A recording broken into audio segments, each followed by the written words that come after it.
வணக்கம் அன்பர்களே. இன்று உடற்பயிற்சியின் போது அதற்கு முன்னால் தெரிஞ்சு கொள்ள வேண்டிய சில விஷயங்களை நம்ம பார்ப்போம்.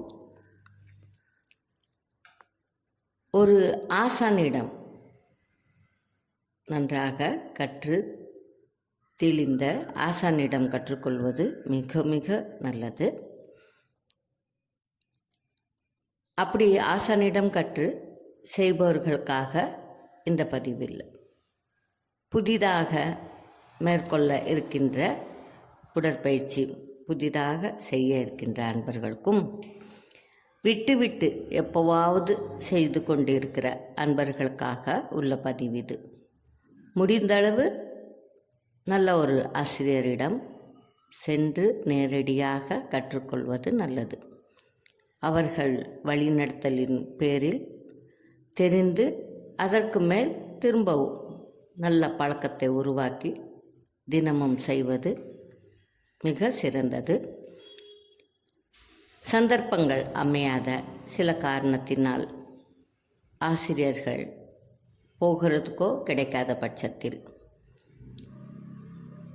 கூகுளில் இந்த மாதிரி யாரோ சொல்கிறது, அங்கே கற்றுக்கிட்டது, ஸ்கூலில் கற்றுக்கிட்டது, இந்த மாதிரியெல்லாம் செய்கிற அன்பர்களுக்காக உள்ள சின்ன சின்ன டிப்ஸ் இது. எந்த ஒரு உடற்பயிற்சியும் யோகா ஆசனாஸாக இருக்கட்டும், இல்லை சின்ன சின்ன பள்ளியில் சொல்லி கொடுத்த எக்ஸசைஸாக இருக்கட்டும், அதுவேனும் சின்னதாயினும் சில விஷயங்களை கடைப்பிடிப்பது உடலுக்கு நல்லது. அந்த விஷயங்களை தான் இப்போது நம்ம பகிர போகிறோம். எப்போவுமே தியானமோ உடற்பயிற்சியோ அதிகாலை நேரத்தில் பண்ணுவது ரொம்ப உத்தமம், ரொம்ப நல்லது.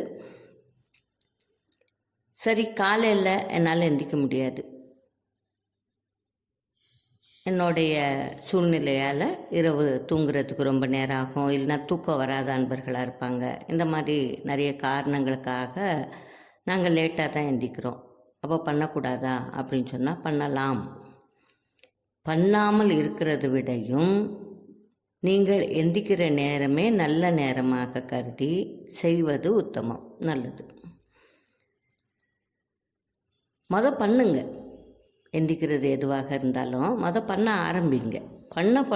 பண்ண உங்களுக்குள்ளே ஒரு உற்சாகம், உடல் ஆரோக்கியம் பெற அதுக்கப்புறம் நீங்களாகவே சில நல்ல விஷயத்துக்குள்ளே போக ஆரம்பிச்சிருவீங்க. அதிகாலையில் எந்திக்கிறது, நம்மளுக்காக சில விஷயங்கள் பண்ணணும், நம்ம ஆரோக்கியமாக நலமாக சந்தோஷமாக இருக்க சில விஷயங்கள் நம்ம பண்ணணுன்ட்டு அப்புறம் படிப்படியாக தியானத்தின் மூலமாகவோ எக்ஸசைஸ் மூலமாகவும் வர ஆரம்பிக்கும். அதில் ஒரு பிடிப்பு வந்துச்சுன்னா ஆட்டோமேட்டிக்காக சில விஷயங்கள் நம்ம விட்டு கொடுக்கவோ பழகவோ முயற்சி பண்ணுவோம். அதுக்கு முன்னாடி எந்த நேரமாக இருக்கட்டும், காலையில் எந்த நேரமாக இருந்தாலும் எந்திரிச்சிட்டு கொஞ்சம் நேரத்தில் கொஞ்சம் ஃப்ரெஷ்அப் பண்ணிக்கோங்க. ஏன்னா தூக்க கலக்கம் போகணும். நல்லா ஒரு ஃப்ரெஷ்அப் பண்ணிவிட்டு செய்ய ஆரம்பிக்கலாம். செய்ய ஆரம்பிக்கிற நேரத்தில் புதுசாக இருக்கணும். காலையில் நேரம் பண்ணும்போது அதிகமாக வயிற்றுக்குள்ளே சாப்பாடு ஜீரணமாயிருக்கும், சிலருக்கு ஜீரணமாயிருக்காது. ஆனால் ரொம்ப நேரம் ஆகிருக்கும், சாப்பிட்டுட்டு ரொம்ப நேரம் ஆகிறதுனால அது பிரச்சனை கிடையாது. அதே மாதிரி சிலருக்கு சந்தேகங்கள் வரும், நல்ல காலை கடன்கள் முடித்த பிறகு தான் பண்ணணுமா அப்படின்னு சொன்னால் பண்ணது நல்லது. குறைஞ்சபட்சம் வயிறு காலியாகிட்டு மோஷன் நல்லா போயிட்டு பண்ணுறது நல்லது. ஆனால் ஒரு காஃபி குடிச்சிட்டோ கொஞ்சம் தூரம் நடந்துட்டோ ஏன்னா காலங்கத்தால் வராது அப்படின்னு நினைக்கிறவங்கெல்லாம் செய்ய ஆரம்பிச்சிருங்க. சின்னதாக உங்களுக்கு பிடிச்சமான நீங்கள் கற்றுக்கொண்ட எக்ஸசைஸ் பண்ண ஆரம்பிங்க. அது சரியான வகையில் உடற்பயிற்சியாக இருந்தால் ஒரு வாரத்திலோ அதுக்கு முன்னாடியோ உங்களுக்குள்ள காலக்கடன்கள் கழிக்கிறதுக்கு உடல் கூறுகள் ஒத்துழைக்க ஆரம்பிச்சிடும்.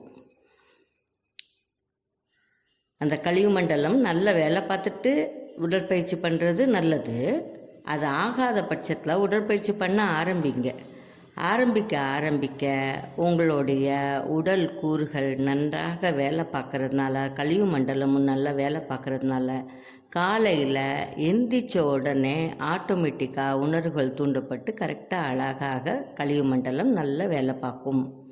அதனால் அவசியமானது உடற்பயிற்சி செய்ய ஆரம்பிக்கலாம். ஓகே, செய்ய ஆரம்பித்தா காலையில் ரொம்ப நல்லதுன்னு பார்த்துட்டோம். இயற்கையான ஒரு காற்றோட்டம் இருக்கிற இடத்தில் இருந்து பண்ணுறது ரொம்ப நல்லது. ஆரம்பத்தில் நிச்சயமாக கட்டாயமாக கடைப்பிடிக்க வேண்டியது கூரையின் கீழே பண்ணுங்க, ஒரு விரிப்புக்கு மேலே பண்ணுங்க. அதெல்லாம் ரொம்ப நல்ல விஷயம். நம்மளோட புவியீர்ப்பு சக்தி ஜாஸ்தியாக இருக்கிறதுனால, காலம் தட்பவெப்பநிலை மாறுறதுனால வெப்பமாக இருக்கும் இல்லை குளிர்ச்சியாக இருக்கும். அது கூட நம்ம விரிப்பில்லாத கூரையின் கீழே பண்ணாமல் இருக்கும்போது அந்த தட்பவெப்பநிலை மாற காலத்தில் உடலுக்கு சில தொல்லைகள் வரலாம். அதனால் விரிப்புக்கு மேலேயும் கூரைக்கு கீழேயும் உடற்பயிற்சி செய்வது நல்லது. பண்ணக்கூடாத சில விஷயங்கள்,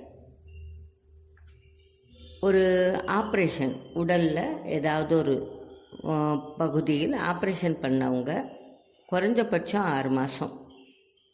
இன்னொன்று, நீங்கள் சார்ந்த அந்த மருத்துவரிடம் கேட்காம பண்ணக்கூடாது.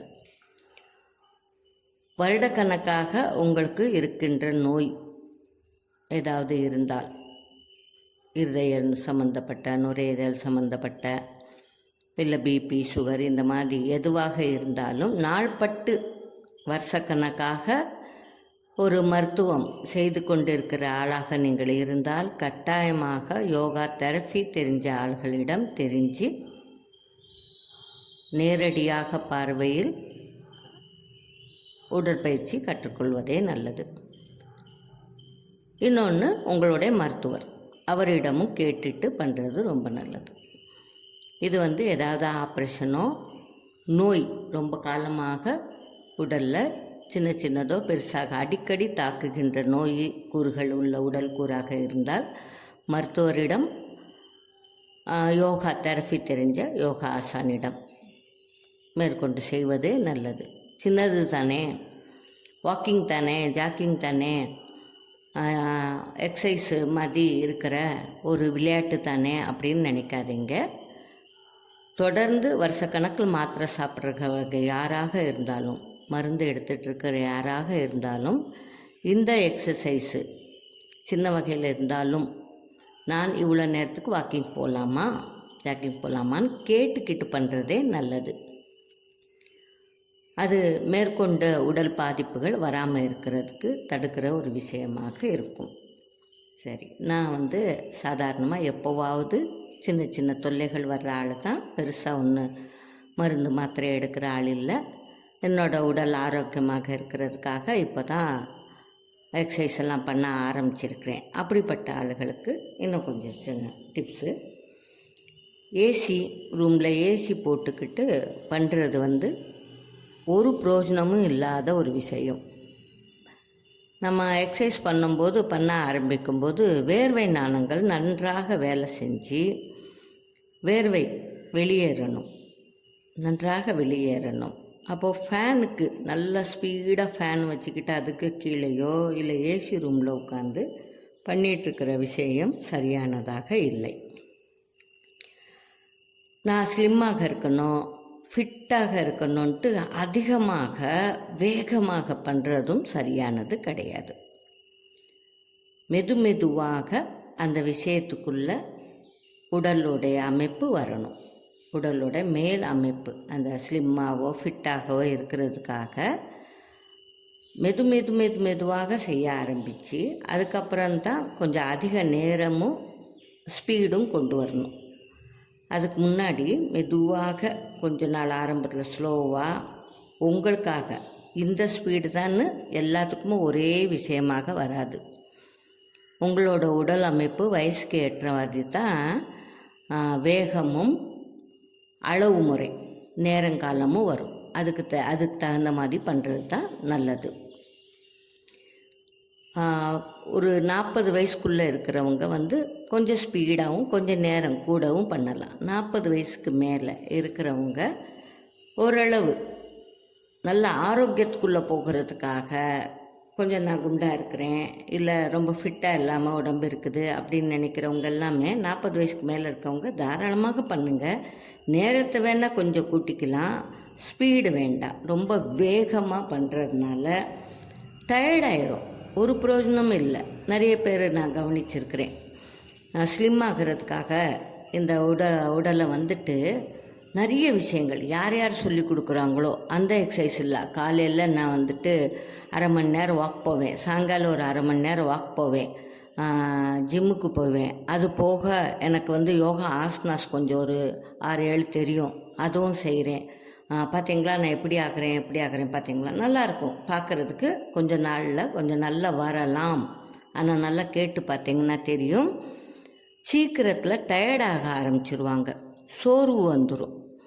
அப்புறம் அந்த சோர்வு உங்கள் முகத்தில் காட்ட ஆரம்பிச்சிரும். கொஞ்ச நாள் தொடர்ந்து பண்ணுற ஆள் நீங்கள் உங்களோட சோர்வுனால், உடல் தளர்வுனால், ஓய்வு எடுக்கணும்னு தோண ஆரம்பித்ததுனால எக்ஸசைஸ் திரும்ப விட ஆரம்பிக்கிறதுக்கான வாய்ப்புகள் ஆகும். அந்த அந்த உடல் கூறுக்காக, அதாவது உடல் அமைப்புக்காக எக்ஸசைஸ் பண்ணும்போது எவ்வளோ எடுக்கிறீங்களோ அதுக்கு தகுந்த மாதிரி உணவு வேணும். சிலர் வந்து ஸ்லிம்மாக இருக்க அந்த ஃபிட்னஸ் வர்றதுக்காக என்ன பண்ணுவாங்கன்னு சொன்னால் உணவுலையும் கட்டுப்பாடு வச்சுருப்பாங்க, எக்ஸசைஸும் பார்த்திங்கன்னா நிறைய பண்ணுவாங்க. அவங்களுக்கு என்ன ஆகும், நாளாவட்டத்தில் பார்த்திங்கன்னு சொன்னால் சராசரியாக அவங்க வயசில் மற்றவங்க பண்ணுற வேலையில் பாதி கூட பண்ண முடியாது. 1 மணி நேரம் 1.5 மணி நேரம் எக்ஸசைஸ் பண்ணிவிட்டு தேவைக்கு எங்கேயாவது நடக்கணுன்னா அவங்களால நடக்க முடியாது, மூச்சு வாங்க ஆரம்பிச்சிடும்.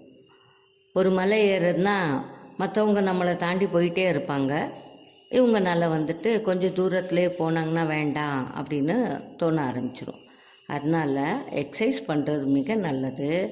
ஆனால் உடல் ஃபிட்டாக இருக்கிறதுக்காக வேகமாகவும் அதிகபட்சமாகவும் ஆரம்பத்திலே செய்ய ஆரம்பித்தால் உங்களுக்கு உடல் பலவீனமாகிறதுக்கு வாய்ப்புகள் இருக்குது.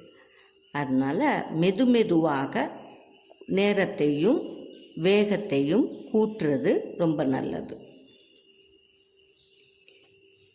அடுத்தது லேடிஸ்க்கு பார்த்திங்கன்னா, பெண்களுக்காக பார்த்திங்கன்னா, மாதவிடாய் நேரத்தில் எவ்வளோ நாளைக்கு இரத்தப்போக்கு இருக்கிற நாள் வரைக்கும் எந்த வகையான எக்ஸசைஸ் பண்ணாமல் இருக்கிறது மிக மிக மிக மிக முக்கியமான நல்லது.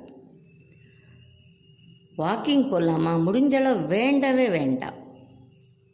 நம்மளுடைய தேவைக்காக வெளியே வேலைகளோ வீட்டு வேலைகளோ பண்ணுறது ஒன்றும் இல்லை, பண்ணி தான் ஆகணும், பண்ணலாம். அந்த காலத்தில் அதுவும் பண்ணக்கூடாதுங்கிறதுக்காகத்தான் அந்த காலகட்டங்களில் தனியாக வைத்தது. தனியாக இருக்க தீண்டாமை அப்படிங்கிறது அதிக மனசில் பதிவான ஒரு விஷயம். நிஜத்துக்காக நல்ல விஷயத்தை என்னன்னு சொன்னால், அந்த நேரத்தில் அவங்களுக்கு தேவையானது ஓய்வு. மாதவிடாய் காலங்களில் பெண்களுக்கு ஓய்வு தேவை. அவங்க உடலில் நிறைய மாறுதல்கள் நடக்கும். அந்த மாறுதல்கள் நல்ல வகையில் நடப்பதற்கு அந்த ஓய்வு பயன்படுங்கிறதுக்காகத்தான், ஓய்வு எடுக்கிறதுக்காகத்தான் தனிமைப்படுத்தப்பட்டது. நம்மளுடைய இப்போ காலகட்டங்களில் அதெல்லாம் மேற்கொள்ள முடியாது, ஆனால் சில விஷயங்கள் செய்யலாம். இன்னும் கொஞ்சம் அதிகமாக வேலை இழுத்து போட்டு பண்ண வேண்டாம். முக்கியமாக எக்ஸசைஸ் பண்ண வேண்டாம், எந்த வகையான எக்ஸசைஸும் பண்ண வேண்டாம். தேவைக்கு மட்டும் அந்த காலகட்டங்களில் உழைப்பு இருந்தால் போதுமானது. கர்ப்பமான காலங்களில் கர்ப்பமாக காத்திருப்பவர்கள் மருத்துவர்கிட்டையோ இல்லை யோகா தெரப்பி தெரிஞ்சவங்கள்ட்ட கேட்டுக்கிட்டு பண்ணுங்க. ஏன்னா கர்ப்பம் தரிக்கிறதுக்கும் கர்ப்பமான பின் சுலப நேச்சுரலான டெலிவரி ஆகிறதுக்காக உள்ள சில உடற்பயிற்சிகள் எக்ஸசைஸ் இருக்குது. அதனால் அவர்களிடம் அதை கேட்டுட்டு பண்ணுறது நல்லது. கர்ப்பமாக இருக்க காத்திருப்பவர்களும் ரொம்ப நாளாக இல்லை, எனக்கு குழந்தை இல்லை, அதுக்காக என்ன பண்ணணும், அவங்களும் மேற்கொண்டு செய்யணும்னு சொன்னால் இயல்பாக ஈஸியாக பண்ணிகிட்டு இருக்கலாம். சின்னதாக தாராளமாக பண்ணலாம். ஆனால் ஹெவியாக பண்ணும்போது, ஏன்னா அந்த காலகட்டம் நீங்கள் நெருங்கும் போது, இந்த மாதம் கொஞ்சம் தயாராக உடல் இருக்கிற நேரத்தில் ஹெவியான எக்ஸசைஸ் பண்ணும்போதும் சில குறைபாடுகள் வர வாய்ப்பு இருக்குது. அதனால் கேட்டுக்கிட்டு மருத்துவரிடம் இல்லைன்னா யோகா தெரப்பி தெரிந்த ஆசானிடம் கேட்டுக்கிட்டு தெரிஞ்சிட்டு பண்ணுறது நல்லது. காய்ச்சல் நம்மளுடைய உடலில் சில குறைபாடுகள் இருக்கும்போதும் எக்ஸசைஸ் பண்ணக்கூடாது. முக்கியமாக காய்ச்சல் இருந்தால் அதுவும் ஓய்வு எடுக்க தருணம். உடல் ஓய்வுக்கு தயாராகும் போது தான் நீங்கள் எடுக்க தயாராக இல்லை. காலகட்டங்களில் இப்போ இருக்க சூழலில் நான் ஒரு நாள் கூட இருக்க முடியாது, ஓய்வாக இருக்க முடியாது, நான் உழைக்கணும், ஓடணும், ஸ்கூலுக்கு போகாமல் என் குழந்தை இருக்கக்கூடாது அப்படின்னு நினச்சிட்டு அந்த காய்ச்சல் நேரத்தில் டபக்குன்னு ஒரு மாத்திரையை போட்டுட்டு அந்த உடல் சூட்டை அடிக்கிட்டு பள்ளிக்கோ ஆஃபீஸ்க்கோ போகிறவங்க தான் ஜாஸ்தி.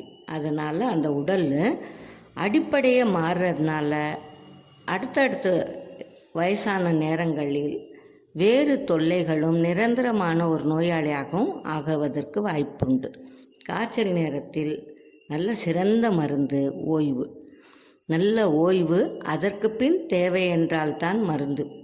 மற்றபடி நல்ல ஓய்வும் வாய்க்கு ஏற்ற, அதாவது கஞ்சி. ஏன்னா நீங்கள் நல்லா பாருங்கள், காய்ச்சல் நேரத்தில் உணவு ஏதாவது நம்ம சாப்பிட்ற சராசரியாக எல்லாரும் சாப்பிட்ற உணவு அவங்களுக்குனால சாப்பிட முடியாது. உடல் தன்னைத்தானே சரி பார்க்கும். வாய் கசக்குதுன்னா என்ன அர்த்தம்? உணவு எடுக்காத, இது எடுக்கிற நேரம் கிடையாது. அப்போது கசக்கலைன்னா நீங்கள் எதுனாலும் சாப்பிட்றதுக்கு வாய்ப்பு இருக்கும். அப்போ கசப்பு வந்தால் ஐயா எனக்கு இது கசக்குது, எனக்கு வேண்டான்னு உணவு தவிர்ப்போம். அந்த நேரங்களில் பார்த்திங்கன்னா கஞ்சி மாதிரி பல வகையான ஜூஸு, இந்த மாதிரி விஷயங்களை, சூப்பு, இது மாதிரி தான் பார்த்திங்கன்னா கொஞ்சம் எடுக்கும் உடம்பு. அதை தன்னைத்தானே சரி பண்ணுறதுக்காக அமைப்பு, ரொம்ப அழகான ஒரு அமைப்பு. நம்ம தான் அதை கேட்குறதில்ல. அப்போ காய்ச்சல் நேரத்தில் ஓய்வு தேவை. அதனால் எந்த காரணமாக எந்த வகையான காய்ச்சலாக இருந்தாலும் முடிஞ்ச அளவு எக்ஸசைஸ், அதாவது சின்ன சின்ன விஷயங்கள் எக்ஸசைஸ் கூட பண்ண வேண்டாம். நான் ஒரு ஐயோ நான் இப்போ கொஞ்சம் பரவாயில்ல, லேசாக தான் இருக்குது அப்படின்னு சொல்லிட்டு நான் ஜாக்கிங் போகலன்னா என்னமோ வாழ்க்கையை மாறி போகிற மாதிரி நினைப்போடு இல்லாமல் காய்ச்சல் நேரத்தில் முடிஞ்சளவு அதிகபட்சமாக ஓய்வில் இருங்க. உடம்பு ஏற்றுக்கிற உணவுகளை சாப்பிட்டுட்டு சீக்கிரத்தில் நலமடைகிறதுக்கான வழிகள் பண்ணலாம். அதுக்கு அடுத்தபடியாக பார்த்திங்கன்னா உடலில் வலி.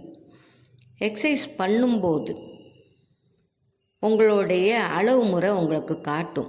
ஆரம்ப கட்டத்தில் முதலாக எக்ஸசைஸ் பண்ணும்போது யார்கிட்டயாவது கேட்டுட்டு பண்ணுறவங்க, அது சில நேரங்களில் பார்த்திங்கன்னு சொன்னால் உடம்பு வலிக்கும், ஒரு குறிப்பிட்ட இடத்துல எல்லாம் வலிக்கும்.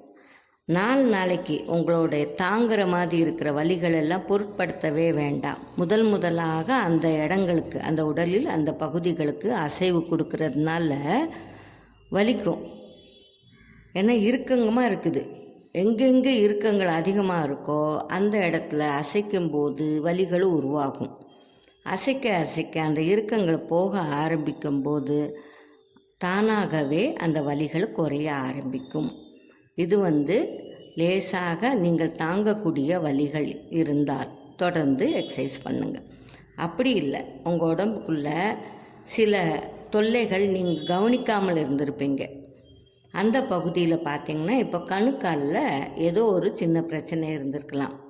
கணுக்கால்லையோ முட்டிலேயோ வயிற்று பகுதியிலையோ எங்கேயாவது ஒரு சின்ன பிரச்சனை உங்களுக்கு இருக்கலாம். அது அந்த பாதிப்பு உங்களுக்கு நீங்கள் அறியாமல் இருக்கலாம். எக்ஸசைஸ் பண்ணும்போது ஒரு 4 நாள் தாண்டி ஒரு வாரம் கழித்து அந்த ஒரு குறிப்பிட்ட பகுதியில் சில அசைவுகள் கொடுக்கும்போது தொடர்ந்து வலிக்குது, அந்த வலி அதிகமாகுது அப்படின்னு சொன்னால் கட்டாயமாக அந்த பகுதியில் உங்களுக்கு தொல்லைகள் இருக்குது. எந்த ஒரு சிறந்த மருத்துவரிடம் போய் காட்டிக்கிட்டு அந்த தொல்லையை தெரிஞ்சுக்கிட்டு அதுக்கப்புறம் மேற்கொண்டு எக்ஸசைஸ் பண்ணுறதே கால சிறந்தது. ஏன்னா தெரியாது, நம்மளுக்கு லேசாக அந்த இடத்துல இருந்திருக்கும். நம்ம மொதவாக பயிற்சி பண்ணும்போது அது காட்டி கொடுக்கறதுக்கு வாய்ப்புகள் ஜாஸ்தியாக இருக்கும். அலட்சியம் பண்ண வேண்டாம்.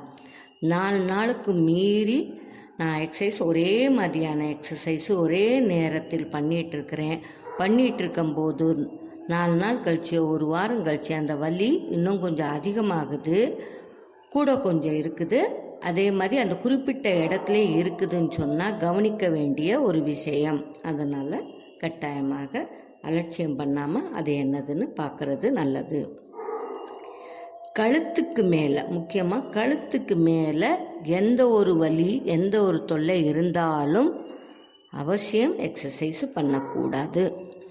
அதற்கான யோகா தெரப்பியான எக்ஸசைஸ் பண்ணலாம், மற்றபடி பண்ணக்கூடாது. அதாவது ஜலதோஷம் இருக்குது, அப்போது பிராணாயாமத்தில் எது பண்ணால் கரெக்டாகும் அது பண்ணலாம், அவ்வளோதானே தவிர ஜலதோஷம் பிடிச்சிருக்க நேரத்தில் ஃபுல் எக்ஸசைஸு பண்ணக்கூடாது. கண் வலி, காது வலி, தலைவலி, இப்படி கழுத்துக்கு மேலே உள்ள பகுதியில் எந்த பகுதியில் வலி தொல்லைகள் இருந்தால் எக்ஸசைஸு பண்ணக்கூடாது. இதிலெல்லாம் கொஞ்சம் கவனமாக இருந்தால் பயிற்சி செய்வதன் பலன் நன்றாக நல்ல வகையில் அனுபவிக்கலாம். இல்லைன்னா உடற்பயிற்சியே உங்களுக்கு தொல்லை கொடுக்குற ஒரு விஷயமாக இருக்கலாம். எக்ஸசைஸ் பண்ணும்போது தாகம் எடுக்கும். மெதுவாக உடம்பு அசைக்கும்போது கூட கொஞ்சம் தாகம் எடுக்கலாம். ஆனால் எக்ஸசைஸ் பண்ணுவோம் நடுவில் தண்ணி குடிக்கக்கூடாது. ரொம்ப தாகமாக இருக்கும்போது ஒரு சிறு மடக்கு, ஒரு வாய் நனைஞ்சிட்ருக்க அளவுக்கு, ஒரு மூடி அளவுக்கோ கொஞ்சமாக அப்படியே வாய் நனைக்கிற அளவுக்கு குடிக்கலாம். மற்றபடி கடன்னு தண்ணி குடிக்கக்கூடாது. அதில் முக்கியமாக குளிர்ந்த தண்ணி, ஃப்ரிட்ஜில் இருக்க தண்ணியை எக்ஸசைஸ் பண்ணிவிட்டு பண்ணுறதுக்கு நடுவில்லையோ, எக்ஸசைஸ் முடித்த உடனே கூட அப்படியே எக்ஸசைஸ் முடிச்சாச்சு, நல்லா வேர்த்து வந்தாச்சு, வேகமாக இப்போ ஃப்ரிட்ஜில் திறந்து ஒரு பாட்டில் தண்ணியை குடித்தோம், ஒரு அரை பாட்டில் தண்ணியை குடித்தோன்னா மிகப்பெரிய தவறு, பண்ணக்கூடாது. அந்த உடல்குறில் நிறைய தேவையில்லாத மாறுதல்கள் நடைபெறும். அதனால் எக்ஸசைஸ் பண்ணிட்டு நடுவுலையும் நிறைய தண்ணி குடிக்கக்கூடாது. முடித்ததுக்கப்புறமும் ஐஸ் வாட்டர் முக்கியமாக, முடித்ததுக்கப்புறம் ஒரு 5 நிமிஷம் அந்த வேர்வை அடங்குற வரைக்கும் வெயிட் பண்ணி, அதுக்கு முன்னாடி இருந்துச்சுன்னா அந்த வாய் நனைகிற அளவுக்கு தண்ணியை ஊற்றிக்கோங்க. மற்றபடி கொஞ்சம் நேரம் அமர்ந்து, அதனால்தான் எந்த ஒரு எக்ஸசைஸ் பண்ணி முடித்ததுக்கப்புறம் ரிலாக்ஸேஷன் பண்ணிட்டு தான் எப்பொழுதுள்ள வேலைக்குள்ளே நம்ம போகணும் அப்படின்னு சொல்கிறது. எந்த எக்ஸசைஸ் பண்ணாலும் கடைசி நேரத்தில் சாந்தியாசனாவோ இல்லை ரிலாக்ஸேஷனோ செஞ்சுட்டு நம்மளோடைய அன்றாட வேலைக்குள் போகிறது தான் நல்லது. அப்போது தண்ணி குடிக்கக்கூடாது. அதே மாதிரி எக்ஸசைஸ் பண்ணி முடித்த கையோட குளிக்கக்கூடாது.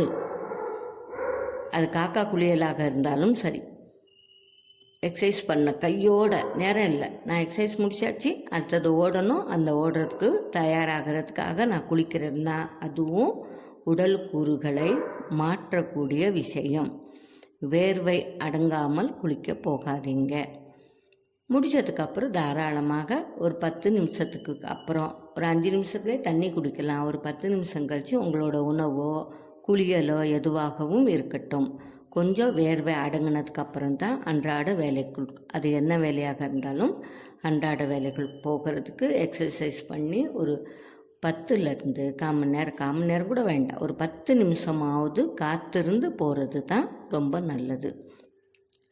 இது மாதிரி சின்ன அதே மாதிரி மன பாதிப்பு, அது சின்னதாக கூட இருக்கலாம். அவர்களும் யோகா தெரப்பி தெரிஞ்ச ஆள்களிடமே கேட்டு பண்ணுறது நல்லது. நம்ம குழந்தைகளாக இருப்பவர்களுக்குனாலும் சரி, இல்லை பெரியவங்களாக இருந்தாலும் சரி, ஏதோ பிறப்பிலே மன பாதிப்புகள் இருக்கிறவங்களுக்கும் சின்ன உடற்பயிற்சிகள் மூலமாக அந்த பாதிப்புகளை குறையிறதுக்கு வாய்ப்புகள் நிறைய இருக்குது. அதனால் அதை தெரிஞ்சுக்கிட்டு அந்த தெரிஞ்ச ஆசானிடம் கற்றுக்கொண்டு செய்கிறது நல்லது.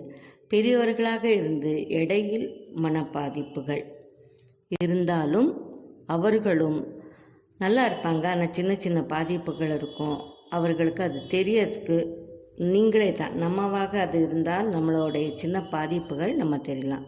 நிறைய தூக்கமே வரல, ஏதோ பாதிப்பு இருக்குதுன்னு அர்த்தம்.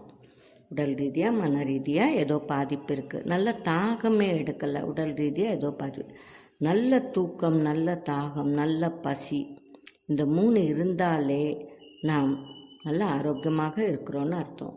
இது உடல் ரீதியாக பார்க்கலான்னு. அந்த தூக்கம் பார்த்திங்கன்னு சொன்னால் மன ரீதியாகவும் சேர்ந்த ஒரு பாதிப்பு. அப்போ நம்ம கொஞ்சம் கவனிக்கணும் நம்மளை. நம்ம முன்னாடி சொன்ன மாதிரி உடம்பு என்ன சொல்லுதுன்னு கேட்கணும்.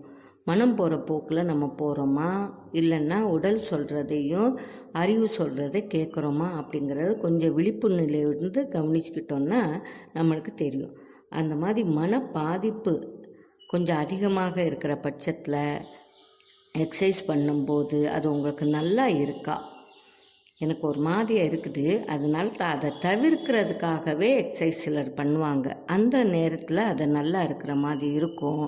எக்ஸசைஸ் பண்ணி ஒரு அரை மணி நேரத்தில் திரும்ப அதே பாதிப்பு தெரியும். அப்போ மன பாதிப்பு இருக்கிறவங்களுக்கு என்ன வகையில் பண்ணலாம் அப்படின்னு தெளிந்த ஆசானிடம் கேட்டு பண்ணுறதே கால சிறந்தது. சரி, சின்னதாக சில உடற்பயிற்சிக்கு முன்னாடி செய்ய வேண்டிய சில டிப்ஸுகள் நம்ம இப்போ பார்த்தோம். கடைப்பிடித்து நல்ல உடற்பயிற்சி செய்து ஆரோக்கியமாக இருக்க வாழ்த்தி வணங்குகிறேன். நன்றி, வணக்கம் அன்பர்களே.